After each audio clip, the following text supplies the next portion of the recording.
Unique cook with শিল্পী চ্যানেলে সকলকে স্বাগত। আজকে একটা ডালের রেসিপি শেয়ার করছি। ডালটা খুবই সাধারণ, মুগ ডাল। তৈরি করার পদ্ধতি একটু আলাদা। এখানে নিয়েছি হাফ কাপ মতো মুগ ডাল। ফ্লেমটাকে লোতে রেখে যথারীতি মুগ ডালটাকে একটু ভেজে নিচ্ছি। মুগ ডালটা ভাজা হয়ে গেলে এর গায়ে যখন একটু গোল্ডেন কালার চলে আসবে তখন গ্যাসের ফ্লেমটা অফ করে দেব। তারপর এটাকে একটু ঠান্ডা হতে দেব। দেখুন মুগ ডালের গায়ে একটু রং চলে এসেছে। এবার এটাকে গ্যাসের ফ্লেম অফ করে দিচ্ছি, একটা অন্য পাত্রে ঢেলে দিচ্ছি। ডালটা ঠান্ডা হয়ে গেলে তারপর আমি এটা ভালো করে ধুয়ে নেব। 2-3 বার জলটা পাল্টে পাল্টে ভালো করে ধুয়ে নিতে হবে। আজকে এই মুগ ডালটা রান্না করব লাউ ডাঁটা দিয়ে। এখানে নিয়েছি 1 বাটি মতো লাউ ডাঁটা। গ্যাসের ওভেনে আবার বসিয়ে দিয়েছি কড়াইয়ে দিচ্ছি 1 টেবিল চামচ পরিমাণে সর্ষের তেল। খুব বেশি তেল এই রান্নায় ব্যবহার করার প্রয়োজনই নেই, খুব কম তেলে এটা তৈরি হয়ে যায়। তেলটা যখন ভালো করে গরম হয়ে যাবে হাই ফ্লেমে রেখে তেলটাকে ভালো করে গরম করে নিচ্ছি।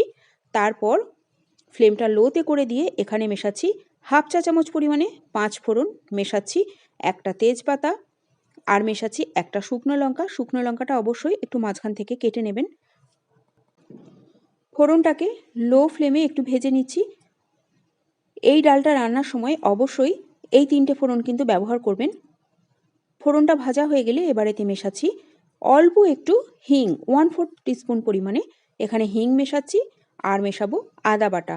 আদা বাটা আর হিং এই দুটো কিন্তু এই ডালে অবশ্যই ব্যবহার করবেন যাতে করে ফ্লেভারটা ভীষণ ভালো আসে। এখানে আমি চা চামচের 1 চামচ পরিমাণে আদা বাটা মেশাচ্ছি। মিশিয়ে দিচ্ছি হাফ চা চামচ পরিমাণে লবণ, আর মেশাচ্ছি হাফ চা চামচ পরিমাণে হলুদ গুঁড়ো। এবার ফ্লেমটা লোতে রেখে 1 মিনিট মতো একটু আদাটাকে কষিয়ে নিচ্ছি। খুব বেশিক্ষণ কষাবো না, তাহলে আদাটা একটু তেতো ভাব চলে আসে। মোটামুটি 1 মিনিট লো ফ্লেমে কষিয়ে নিলেই হবে। যখন দেখবেন এটা থেকে সুন্দর গন্ধ বেরোতে শুরু করছে আর আদা আর হিং একসাথে মেশালে ভীষণ সুন্দর একটা ফ্লেভার আসে, এই পদ্ধতিতে অবশ্যই ডালটা তৈরি করুন। আদাটা কষানো হয়ে গেলে মিশিয়ে দিচ্ছি লাউ ডাঁটাগুলো। লাউ ডাঁটা এখানে 1 বাটি নিয়েছি। লাউ ডাঁটাটা মশলার সাথে খুব ভালো কষানো হবে না, তাই অল্প একটু জল দেবেন যাতে মশলাটা পুড়ে না যায়। অল্প একটু জল দিয়ে তারপর এটাকে কষাতে হবে। ডালটা ততক্ষণে আমি সেদ্ধ করে নিয়েছি প্রেসার কুকারে। এখানে ডালটা খেয়াল রাখবেন যে খুব বেশি যেন গলে না যায়, মোটামুটি 80% মতো যেন প্রেসার কুকারে সেদ্ধ হয়। কেননা পরবর্তীতে ডালটা ডাঁটার সাথে আবার সেদ্ধ হবে। ডাঁটাটা কিন্তু জলের মধ্যে সেদ্ধ করব না, সম্পূর্ণ ডালটা দিয়েই তারপর ডাঁটা আর ডাল একসাথে বাকিটা সেদ্ধ হবে। ডাঁটাটা মশলার সাথে কষানো হয়ে গেলে সেদ্ধ করে রাখা ডালটা মিশিয়ে দিচ্ছি। মুগ ডাল আমরা অনেক রকমভাবেই খেয়ে থাকি, বিভিন্ন সবজি দিয়েও আমরা মুগ ডাল খাই। তবে লাউ ডাঁটা দিয়ে মুগ ডাল এই রকমভাবে ভাতের সাথে খেতে ভালোই লাগে। এই পদ্ধতিতে আপনারা একবার অবশ্যই মুগ ডালটা তৈরি করবেন। ঢাকা দিয়ে রাখছি।